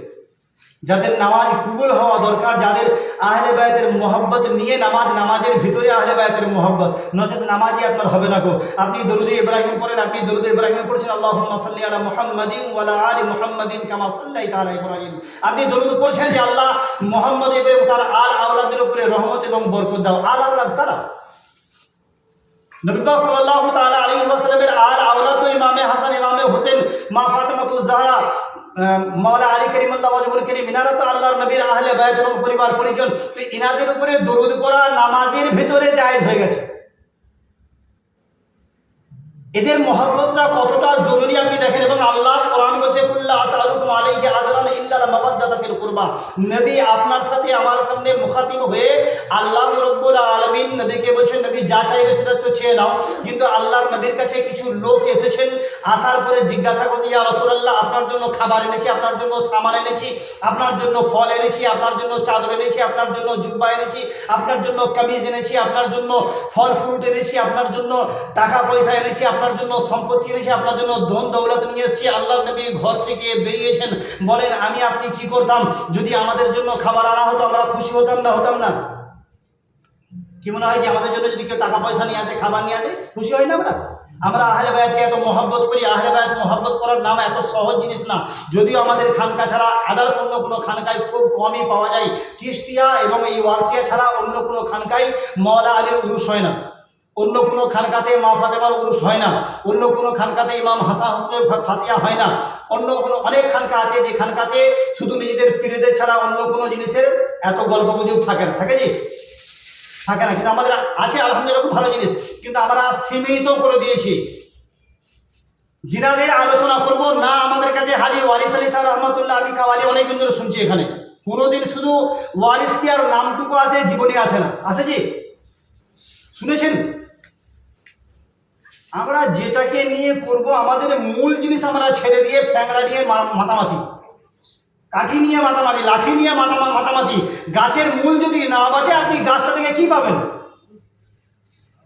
গাছটাকে যদি বাঁচাতে যান, মূলে তো আপনার জল দেওয়া দরকার ছিল, আপনি ডগায় জল দিচ্ছেন, গাছটার গোড়া কেটে দিন। আমাদের কাছে দিনকে বাঁচানোর জন্য মাওলা আলী কারিমাল্লাহ ওয়াজহুল কারীমের জীবনীকে যদি আমরা সামনে নিয়ে আসি, তার তেনার জীবনীকে নিয়ে ফাতিহা যদি কার ফাতিহা হচ্ছে? মাওলা আলীর ফাতিহা হচ্ছে। মাওলা আলী কে ছিলেন? যে দামাদে পয়গম্বর ছিলেন। মাওলা আলী কে ছিলেন? ফাতে খায়বার ছিলেন। মাওলা আলী কে ছিলেন? নবী পাক সাল্লাল্লাহু তাআলা আলাইহি ওয়াসাল্লামের দামাদ ছিলেন। মাওলা পাক কে ছিলেন? যিনি কাবার ভিতরে জন্মগ্রহণ করেছিলেন। মাওলা পাক কে ছিলেন? ইত্তেফাক নয়, নবী পাক সাল্লাল্লাহু তাআলা আলাইহি ওয়াসাল্লামের লাব্বে দাখিল খেয়েছিলেন। মাওলা পাক কে ছিলেন? যিনাকে আল্লাহর নবী নিজের কোলে লালন পালন করেছেন। মাওলা পাক কে ছিলেন? যাকে সাইয়্যিদা মা ফাতেমাতুজ জাহরার সাথে বিবাহ দেওয়া হয়েছিল। মাওলা পাক কে ছিলেন? ইমামে হাসান হোসেনের বাপ ছিলেন। মাওলা পাক কে ছিলেন? যিনি খায়বার বলেন, খান্দাক বলেন, সমস্ত যুদ্ধের লিডার ছিলেন। মাওলা পাক কাকে বলেন? নবী পাক সাল্লাল্লাহু আলাইহি ওয়াসাল্লামের বিছানায় যাকে শুইয়ে দেওয়া হয়েছিল। মাওলা পাক কাকে বলেন? আল্লাহর নবী সাল্লাল্লাহু তাআলা আলাইহি ওয়াসাল্লামের মিরাজের রাত্রিতে আল্লাহ যার ভাষায় আমার সাথে কথা বলেছেন তার নাম ছিল মাওলা আলী। জেনে বলি সুবহানাল্লাহ। তো তার সম্পর্কে যদি আপনি না জানেন, ফাতিহা করবেনটা কি করে? শুধু 4টে কুরু উপরে ফাতিহা করে দোয়া করার জন্য হয়ে গেল? আপনাকে জানতে হবে না মাওলা আলীকে, আপনাকে জানতে হবে না মা ফাতেমাকে, আপনাকে জানতে হবে না হাসান হোসেনকে, আপনাকে জানতে হবে না এনাদের জীবনী কি, এনাদের উপরে কতটা অত্যাচার করা হয়েছে, কতটা আহলে বাইতের উপরে কঠিনতা করা করা হয়েছে, কেমন করে ওদের ঘরের সামনে আগুন লাগানো হয়েছে, কেমন করে তাদেরকে বন্দি করা হয়েছে, কেমন করে তাদেরকে ব্যবহার করা হয়েছে, কেমন করে তাদেরকে দেশ ছাড়া করা হয়েছে, কেমন করে তাদের কারবালায় আনা হয়েছে, কেমন করে তাদেরকে ঘরের খেমার ভিতরে আগুন লাগানো হয়েছে, কেমন করে তাদের আলী আসগর 4 মাসের 7 মাসের ছেলেগুলো অত্যাচারকে তীরকে লাগিয়ে দিয়েছে, বুকের সিনার ভিতরে ভরে দিয়েছে এবং সেই তীরকে বার করার সময় কলজের সমেত বেরিয়ে এসেছে। আপনার এবার চিন্তা করা দরকার ছিল যে আহলে বায়াতের কথা আলোচনা কেন হয় না, আমাদের মেম্বারাতে কেন আলোচনা হয় না, কেন আমাদেরকে এগুলো বোঝানো হয় না যে মওলা আলীকে গলায় দড়ি দিয়ে টানা হয়েছে, কেন এসব কথা আলোচনা হয় না গো, যে তাকে খেলাফতের মসনদে বসানো হয় না, তাকে যখন খেলাফত দেওয়া হয়েছে তাকে কেন মদিনা থেকে বার করে কুফায় পাঠানো হলো। এই কুফায় আসার সময়তে তেনার নিজের চাহনেওয়ালা একজন সাহাবী ছিলেন, জিজ্ঞাসা করলেন আলীকে, ইয়া আলী আপনি কেন খেলাফতের জন্য লড়ছেন না? বলছেন আমার খেলাফত দুনিয়ার মানুষ নয়, আমি কোনো জাহেলদের সামনে খেলাফতি করতে চাই না, আমার খেলাফত আল্লাহ এবং তার রসুল জানে। যদি বলি সুবহানাল্লাহ। ইনি বলছেন কমসে কম তুমি দেখবে, মিকদার সাহাবীর নাম যত সময় মিকদার ছিল, আলীকে বলছে আলী দেখতে চাই। আল্লাহ আলী বলছেন এবার মেম্বারের সামনে সরে এসো। মেম্বারের সামনে সরে এসেছেন, প্রথম আসমান, দ্বিতীয় আসমান, তৃতীয় আসমান, আল্লাহ চোখটা বন্ধ করে সমস্ত জায়গায় সফর করিয়েছেন। এক এক জায়গায় যায়, এক এক রকমের মানুষের সাথে মোলাকাত হয়, সমস্ত জায়গা ঘুরে এসে যখন ঘুরে আলা হয়ে গেছে বলছে হুজুর অনেক দেখলাম, এবার চলুন আমাকে কুফায়। চোখটা বন্ধ করে, চোখটা বন্ধ করে দেখছেন মেম্বারেতে আলী এবং আলীর সামনে মিকদার। জোরে বলি সুবহানাল্লাহ। জিজ্ঞাসা করছেন মিকদার, হুজুর এতগুলো যে দেখলাম, এত লোককে, বলে প্রথম আসমানে যেটা গেলে এটা হচ্ছে সমস্ত জিন জাতি হাজির ছিল, আর আমি তাদের নেতা, আমি তাদের খলিফা, আমার কথাই তারা ওঠে এবং বসে। জোরে বলি সুবহানাল্লাহ। আমরা মনে করছি আমরাই যথেষ্ট নাকি? বা আলী সম্বন্ধে আমাদের আলোচনার কোনো ধারণা নেই। যতক্ষণ পর্যন্ত আপনি শরীয়তের কদর না করবেন, যতক্ষণ পর্যন্ত শরীয়তের বিধান আপনি না জানবেন, ততক্ষণ পর্যন্ত মানুষ আপনাকে বোকা বানাবে, আর আপনি কোনো দিন তরিকাত পাবেন না, কোনো দিন আপনি হকিকত পাবেন না, কোনো দিন আপনি মারফতের বাদশাহী হতে পারবেন না। মারফত পেতে গেলে একটা সিস্টেম আছে, মারফত পেতে গেলে একটা নিয়ম আছে, একটা পদ্ধতি আছে, সেই পদ্ধতির উপরে চলতে হবে। নচেত আপনি নিজেকে শরীরটাই পাক করতে পারলেন না শরীয়ত মোতাবেক। আমি জানি মারফতে পাক হওয়ার জন্য আমার প্রিয় মুর্শিদ একবার ওযু করে রয়েছে, সেই ওযু আমার জন্য যথেষ্ট, হ্যাঁ খুব ভালো জিনিস, কিন্তু এই ওযুটা করার পরে পরে আপনাকে আর যে কিছু আমল করার দরকার ছিল সেগুলো আপনি তো করে আমল করলেন না। আপনার পীর ও মুর্শিদে এমন ছিল যে একটা বাইজি হেঁটে গেলে পরে একদিক থেকে বাইজি হিসাবে হেঁটে যায়, অপর দিক থেকে মা ফাতেমার নকশা দেখা যায়। আপনি তো এত বছর করলেন, কিন্তু এখনো পর্যন্ত কেন পরিবর্তন হলো না? প্রতিবার আমরা বলছি হুজুর আমাদেরকে দেবার দেখিয়ে নেন, একবার আমাদেরকে কমসে কম সারাবে ওয়ারসিয়া আমাদেরকে একটু পান করিয়ে দেন, কেন হচ্ছে না? এটা কেমন জানেন? ঠিক আমাদের শরীয়তের নামাজে যেমন ইহদিনাস সিরাতাল মুস্তাকিম, চোখ বন্ধ করে পড়ে যাই। ইহদিনাস সিরাতাল মুস্তাকিম মানে হচ্ছে আল্লাহ আমাকে সঠিক রাস্তা দেখাও। ইসলাম উড়ে যখন যাবে তখন ইহদিনাস সিরাতাল মুস্তাকিম থেকেই যাবে, কিন্তু সঠিক রাস্তা পাবে জি। এ প্রতি ওয়াক্তে ফজরে বলেন, জোহরে বলেন, আসরে বলেন, মাগরিব বলেন, এশা বলেন, খালি বলছে ইহদিনাস সিরাতাল মুস্তাকিম, আল্লাহ আমাকে রাস্তা দেখাও। এবার যে কানা তো দুটো চোখ দিয়েছি, দেখতে পাইনিস তো, এখন পর্যন্ত বলবি রাস্তা দেখা। আর ঠিক আমাদেরও হয়ে গেছে, আমরা প্রতিদিন ফাতিহাতে একবার করে বলবো হুজুর আমাকে দেবাই ডেকে নেন, আর সারাদিন পাইয়ে পানবো, তুই খালি বসে থাকবে না, তোকে খাওয়া হবে। আমাদের এই বিষয়গুলো, ভালো জিনিসগুলো বোঝা দরকার। এই বোঝানোর জন্য কাওয়ালি নয়, কাওয়ালি করুন যে রুহের খোরাক। কখন রুহ যখন সতেজ হয় তখন তার খোরাক লাগে। শরীর খারাপ হলে ওষুধ খাবেন না, শরীর অসুস্থ নেই ওষুধ খাবেন, কি মনে হয় কি এটা কি গ্যাসের ব্যাপার যে একটা 24 যখন খেয়ে নিলাম কোনো অসুবিধা নেই? যদি বুকে যন্ত্রণা হয় না, কারণ বুকে যন্ত্রণার ওষুধ খান, কেমন ভালো হবে না ক্ষতি হবে? আজ কথা বলবেন না, আরে আমার মাথা যন্ত্রণা হয় না, মাথা যন্ত্রণা বড়ি খাচ্ছি আমি, ভালো হবে না ক্ষতি হবে? ক্ষতি হবে না? আমাদের তো সেরকমই হচ্ছে, আমাদের রোগ নেই, আমরা রোগের ওষুধ খেয়ে যাচ্ছি, অটোমেটিক আমাদের শরীর রোগ তৈরি হবে। আমরা তো সেরকম, আমাদের রোগটা প্রথমে হোক তবে তো আপনি খাবেন। আপনার রুহ তো এখন সতেজ হয়নি, আপনার রুহেতে এখন দুনিয়া বসে আছে, আপনার রুহে এখন চাষ বসে আছে, আপনার রুহেতে এখন আলু বসে আছে, আপনার রুহেতে এখন টাকা বসে আছে, আপনার রুহেতে এখন দুনিয়া বসে আছে। এই দুনিয়াটা যখন আপনাকে ছেড়ে যাবে তখন আল্লাহর নবী সাল্লাল্লাহু তাআলা আলাইহি ওয়াসাল্লাম বলেন, আমার সাথে আল্লাহর সাথে মহব্বত করার দুটো তরিকা। এক নম্বর হচ্ছে আমার সাথে মহব্বত করলে এই মহব্বতের এমন একটা হকদার হবে যে আমার মহব্বতের কারণে দুনিয়ার কারোর দিকে তাকাবে না, আমি মোহাম্মদ শুধু আমি থাকবো আর আমার সুন্নাত থাকবে। যদি বলি সুবহানাল্লাহ, বুঝতে পেরেছেন? একজন মানুষ ভালোবাসে আল্লাহ নবীকে, আল্লাহ নবীকে যখন ভালোবাসবে দাঁড়িয়ে রাখবে, আল্লাহ নবীকে ভালোবাসে টুপি রাখবে, আল্লাহ নবীকে ভালোবাসে দস্তরখানা বিছাবে, আল্লাহ নবীকে ভালোবাসে আস্তে আস্তে খাওয়া দাওয়া করবে, আল্লাহ নবীকে ভালোবাসে পা হাঁটার সময় মাথা হ্যাট হয়ে যাবে, আল্লাহ নবীকে ভালোবাসে দরুদ বারবার পড়বে। আমাদের তো দরুদে একবার হয় না, দরুদের তাজ ছাড়া আমাদের যতগুলো তরিকার মানুষ আছে, 100 জন মানুষ ফাতিহা করে, মাত্র দরুদের তাজ 3 থেকে 4 জনের মুখস্থ আছে। তার মধ্যে একজন ছিল আমাদের ওই কি আমার চাচাজি, যিনি ইন্তেকাল করলেন, উনি চলে গেছেন। আর এখন এই একজন আছে, ওনার একটা ছেলে আছে, এরকম করে মুষ্টিমে 2-4 জন আমরা মুখস্থ করে রেখেছি। তার বেশি আমাদের কাউকে মুখস্থ নেই। আলোচনা নবী পাক সাল্লাল্লাহু তাআলা আলাইহি ওয়াসাল্লাম বলেন, দিনে দুপুরে সপ্তাহে 2টো দিন আছে, সোমবার এবং বৃহস্পতিবার, আমার উম্মতের আমলগুলো আমার কাছে পেশ করা হয় যে আমার উম্মতরা আমার উপরে কেমন দরুদ পড়েছে, কেমন সালাম করেছে। আমরা তো সারা মাস চলে যাই, একবার নবীকে মনে করি না। আর এই নবী আপনাকে কেমন করে মনে করে জানেন? আল্লাহর নবী একদিন কাঁদছেন, কাঁদতে কাঁদতে বলছেন যে সমস্ত উম্মতকে নবীকে আল্লাহ একটা করে দোয়া দিয়েছেন, যে দোয়াটা সেটা তারা বিপদে পড়লেই চেয়ে নিত, এ আল্লাহ আমাকে হেফাজত করো, এ আল্লাহ আমাকে বাঁচিয়ে নাও, এ আল্লাহ আমাকে এটা দাও, এ আল্লাহ আমাকে এটা দাও। আমি মোহাম্মদ, আল্লাহ আমাকে একটা দোয়া দিয়েছে, কিন্তু আমি এখনো পর্যন্ত সেই দোয়াটা কাজে লাগাইনি। জোরে বলি সুবহানাল্লাহ। ইয়া রাসূলুল্লাহ, কাজে লাগাবেন কখন? আল্লাহ নবী আমার দন্দান শহীদ হয়ে গেছে, আমি কাজে লাগাইনি। আমাকে মেরে রক্তাক্ত করে দিয়েছে, আমি দোয়াটা চাইনি। আমার সামনে আমার নামাজের সাজদায় গেছি, উটের ভুঁড়ি আমার পিঠে লাগিয়ে দিয়েছে, আমি দোয়াটা চাইনি। আমাকে বহুত কষ্ট দেওয়া হয়েছে, 17 মাস আমাকে বেঘর করে দেওয়া হয়েছে, আমি দোয়া চাইনি। আমি পাতা খেয়ে খেয়ে জীবন কাটিয়ে দিয়েছি, তবুও দোয়া চাইনি। আমি দিনের পর দিন পেটে পাথর বেঁধেছি, তবু দোয়া চাইনি। ইয়া রাসূলুল্লাহ, চাইবেন কখন? আল্লাহ নবী যখন আমার উম্মতের জাহান্নামী হয়ে যাবে, তাদের জাহান্নামী থেকে জান্নাত বানাবার সময় আমি এই দোয়াটা আল্লাহর কাছে করবো যে আল্লাহ ওদেরকে জান্নাতি বানিয়ে দাও। যেটা বলি তুই হতভাগা উম্মত এমন, তোর নবীর কথা মনে পড়ে না, সালামের কথা মনে পড়ে না, দরুদের কথা মনে পড়ে না, মিলাদের কথা মনে পড়ে না, ফাতিহার কথা মনে পড়ে না। এই নবী তোর জন্য চিন্তা করে করে দুনিয়া থেকে চলে গেছেন, আজও কবরে শুয়ে শুয়ে তোর জন্য চিন্তা করছেন। কিয়ামতের দিনে যে নবী আল্লাহ বলছেন মেম্বার দেব, নবী মাকামে মাহমুদে বসুন। আল্লাহ বলবেন, আমি নবী বলছেন আমি বসবোই না মাকামে মাহমুদে, কারণ আমার উম্মতরাও সিরাতে মুস্তাকিমের উপরে আসবে, পুলিশ রাতের উপর দিয়ে আসবে। তারা যখনই পড়তে যাবে, আমি মোহাম্মদ দৌড়ে যাব, আমার দরুদের গাছিটা তার মাথায় চাপিয়ে দেবো, যাতে পুলিশ রাতটা সহজ হয়ে যায়। যেটা বলি সুবহান। এই তো সকাল থেকে সত্য কথা গাল গালাই ছাড়া কিছু করে না, থাকে নবী দরুদ আমরা পড়ি না। তো নবী যখন দরুদি আমরা পড়বো না, তখন দরুদের গাছি আমার মাথায় আসবে।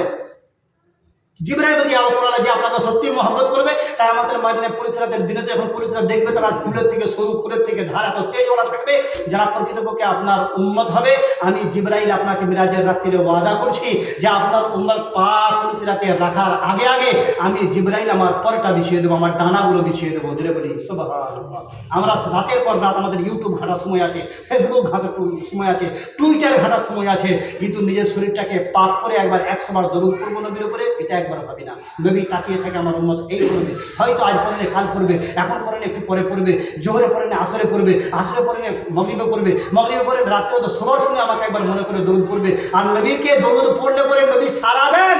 কুতুবউদ্দিন বাখতিয়ারি কাকি রহমাতুল্লাহ তাআলা বিয়ের সময় 3 দিন মাত্র দরুদ পড়তে ভুলে গেছেন, যতটা পড়তেন ততটা হয়তো পড়েন নাই গো। মুরিদকে সাথে যে তোমার পীর মাশাইখকে বলো, আজ 3-3টে দিন হলো আমি মুহাম্মদ আমার উপরে দরুদ পড়ে নাই। জোরে বলি সুবহানাল্লাহ। যখন তার মুরিদ এসে বলে, হুজুর আজকে নবী পাক সাল্লাল্লাহু আলাইহি ওয়াসাল্লামের স্বপ্নে দেখলাম এরকম আল্লাহ নবী বলছেন, কুতুবউদ্দিন বাখতিয়ারি জীবনে আমি এই আমলটা আমি আর আমার আল্লাহর নবী ছাড়া কেউ জানতো না, আজকে তুমি এটা জেনে গেলে। জোরে বলি সুবহানাল্লাহ। আর আমরা এমন কাজ করছি যে আমাদের নবী আমাদেরকে সারা সব দিয়ে দেয়। কথা বুঝে আসছে না, আসে নাই? তো আমাদের এই সমস্ত কাজগুলো, আমাদের করণীয় কাজগুলো আমরা করছি না। আহলে বায়তের মহব্বত করতে গেলে নসিহতের সাথে আমল করা দরকার। আমল যদি আপনি না করেন, তাহলে আপনি বাস্তবায়িত করতে পারবেন না। আপনার জীবনটা চলে যাবে, আপনার ছেলেগুলো বিগড়ে যাবে, আপনার জীবনটা চলে যাবে, আপনার মেয়ে বিগড়ে যাবে, আপনার জীবনটা চলে যাবে, আপনার নাতি পোতা বিগড়ে যাবে, আপনার জীবনটা চলে যাবে, আপনার পোতা বিগড়ে যাবে, আপনার জীবনটা চলে যাবে। আর কেউ আপনাকে এই সিলসিলা মোতাবেক কেউ চিনতে পারবে না, জানতে পারবে না, মানতে পারবে না। কেন জানেন? তাদের উপরে ভারী হয়ে যাবে, চাপ হয়ে যাবে। কখন? যখন আপনি শরীয়ত বুঝবেন না।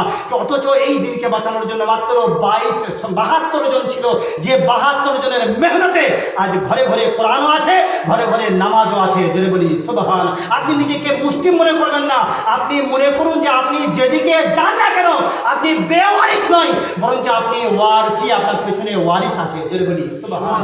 বেওয়ারিস হলে সে রাস্তাঘাটে মরে গেলে কেউ ফিরে যাবে না, কিন্তু যখন আপনি ওয়ারিস, আপনার দামান যখন হাতে আছে, ওয়ারিস পাকে দামান আছে, আপনি জানবেন আপনি যেখানেই মরেন না কেন, ওয়ারিস পাক বলছে দামান যদি আমার হয়ে থাকে আমি ওয়ারিস সেখানে হাজির থাকবো। জোরে বলি সুবহান। কিন্তু যদি আপনি ওয়ারিস পাকের দামানটা ছেড়ে দিয়ে আর যদি পানিটা যদি ইয়েজিদের খান, তো কি মনে হয় ঈমান থাকবে? আর জি আজ আমরা যে কাজগুলো করব শরীয়ত সম্মত করব, এরকম যদি মানসিকতা আমাদের না থাকে তাহলে আমাদের পরিস্থিতি হবে খুব ভয়াবহ। আর এই ভয়াবহ সর্বপ্রথম ভয়াবহ এটাই যে আপনি মরবেন, যখন মরার সময় থেকে নিয়ে দাফন পর্যন্ত আপনার কমসে কম নিজস্ব লোক থাকবে না। আল্লাহর নবী সাল্লাল্লাহু তাআলা আলাইহি ওয়াসাল্লাম ওয়াফাত করেছেন, আমি এটাকে ক্লিয়ার বলছি না, কিন্তু নবী পাক সাল্লাল্লাহু তাআলা আলাইহি ওয়াসাল্লামের গোসলের জন্য মওলা আলী ছিলেন নাকি জি? দাফনের সময়তে মওলা আলী ছিলেন, দাফনের সময়ে মওলা আলী ছিলেন। এই কাজ তো উনি করে দিয়েছেন। আপনার ছেলে আছে, আপনার কাজ করবে, কিন্তু আপনার তরিকার করছে কি? আপনি বলে এটা কি ঝগড়া করছেন? ঝগড়া করছি না, আপনি নিজে থেকে প্রথম ঝগড়ার বুনিয়াদ তৈরি করেছেন যে আপনি ওয়ারসি নাকি জি? আপনি বুনিয়াদ প্রথম তৈরি করেছেন, আপনি ওয়ারসি। তাহলে আপনি যদি ওয়ারসি আর আপনি জামাতি নন, আপনার ঘরে তো কমসে কম আলম আব্বাস আলম বরদারের পাঞ্জাতনের নিশান থাকবে, আপনার ঘরে তো কমসে কম ইমামে হোসেনের নিশান থাকবে, আপনার ঘরে তো একটা নিশান উঠবে, যে নিশানটা মওলা আলীর নিশান হবে নাকি? যেটা আপনাকে দেখে লোক চিনতে পারবে। চোর চুরি করতে এলেও ফিরে চলে যায়, যদি তার প্লেটের মধ্যে লেখা থাকে এসডি, আইএসডি, পিসিও কি পুলিশ, যদি লেখা থাকে ক্যালকাটা পুলিশ কি বেঙ্গল পুলিশ, এরকম লেখা যদি থাকে তো চোর চুরি তো ঢুকবে। আরে ঘরে গেটে লেখা আছে মনে করো এটা পুলিশের ঘর, তুমি ঢুকবে আর চোর ঢুকবে না তো? কেন? চোর জানেই তো আমার জমদূত নাকি? তো আপনার ঘরে যদি ওয়ারসি লেখা থাকে, আপনার ঘরে যদি ইয়া আলী লেখা থাকে, ইয়া হোসেন লেখা থাকে, ইয়া আব্বাস লেখা থাকে, ইয়া ফাতেমা লেখা থাকে, ইয়া পাঞ্জাতন লেখা থাকে, ইয়া গৌস লেখা থাকে, ইয়া ওয়ারিস লেখা থাকে, তো ও তো জামাতি এসেই দেখতে হবে মাল তো পাঞ্জাতনি মাল এখানে যায় না, সেটা টাকা নিবি, তাহলে আমাদের ছেলেরা ওহাবি থেকে ফিরে চলে আসবে। কিন্তু আমরা আমাদের মানে সব কিছু চেঞ্জ করে দিয়েছি, যার কারণে আজ আমাদেরকে কেউ চিনতে পারে না। আমার মনে হয় সালাম আলাইকুম করলে পরে সব কিছু হয়ে যাবে। সালাম আলাইকুম করলে যদি সব কিছু হয়ে যেত তাহলে তো মওলা আলীর করিমুল্লাহ ওয়াজহুল করিমের হাতে দিয়ে জান্নাতের সার্টিফিকেট আল্লাহ নবী তুলে দিতেন না, বেলায়েতের সার্টিফিকেট আল্লাহ নবীকে মেরাজের রাত্রেতে যাও, নবুয়ত তোমার পরেতে এটা বেলায়েত, এটা নিয়ে তোমার যাকে পছন্দ হবে তাকে দিয়ে দাও। আল্লাহ নবী সাল্লাল্লাহু আলাইহি ওয়াসাল্লাম নিয়ে এসে আবু বকরকে দিলে আমরা মানতাম না? যদি আল্লাহ নবী দিতেন, আল্লাহ নবীর প্রতিটা পছন্দ জিনিস সবসময় আল্লাহ নবী আলীকেই দিয়েছেন। কেন দিয়েছেন? কারণ জানতেন হযরতে আলী করিমুল্লাহ ওয়াজহুল করিম এটা হেফাজত করতে পারবে। এজন্য তো আল্লাহ নবী যখন দিনের বিষয় ছিল না, তখন আল্লাহ নবী মক্কা থেকে মদিনায় হিজরত করবেন, বিছানায় মওলা আলীকে শুইয়ে দিয়েছেন। শুইয়ে দিয়ে আবু বকর চলো সফরে বেরোবো।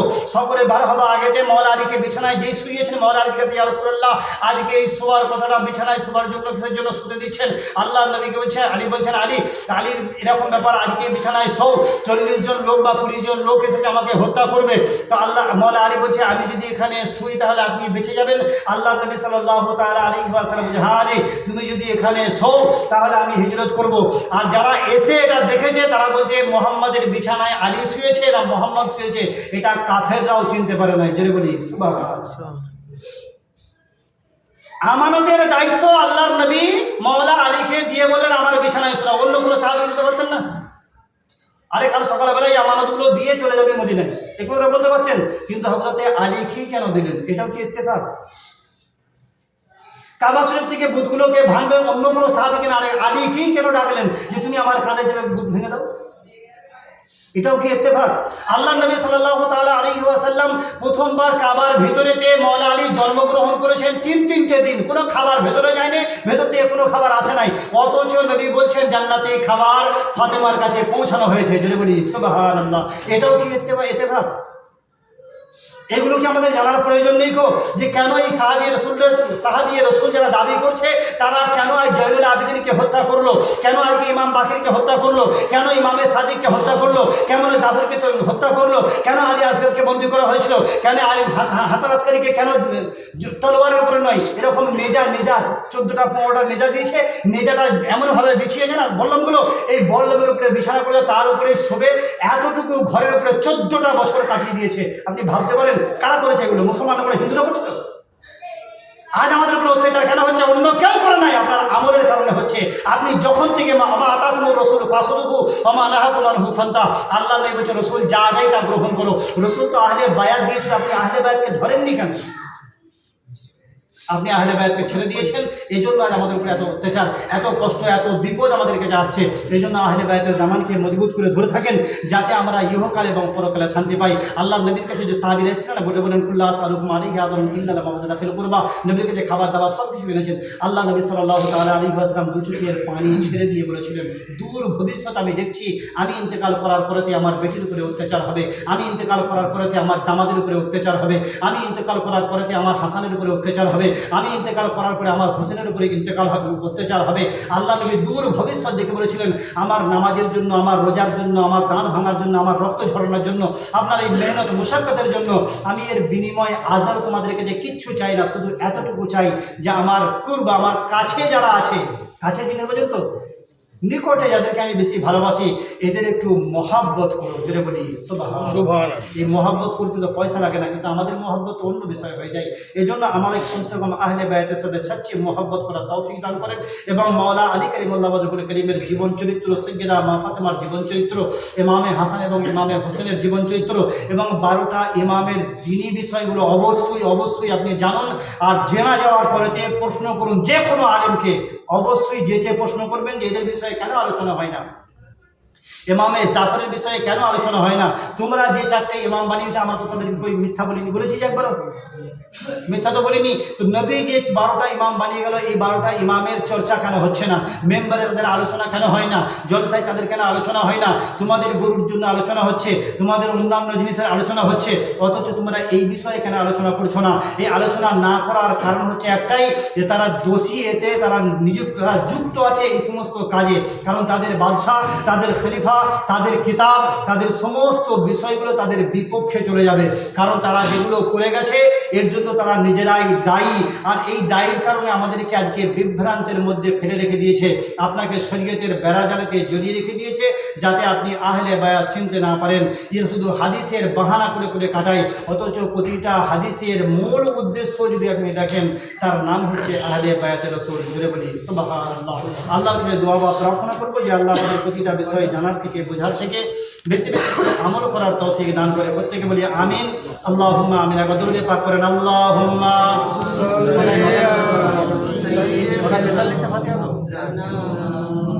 দরুদ করেন, আল্লাহুম্মা সাল্লি আলা সাইয়্যিদিনা মাওলানা মুহাম্মাদ ওয়া আলা আলি সাইয়্যিদিনা মাওলানা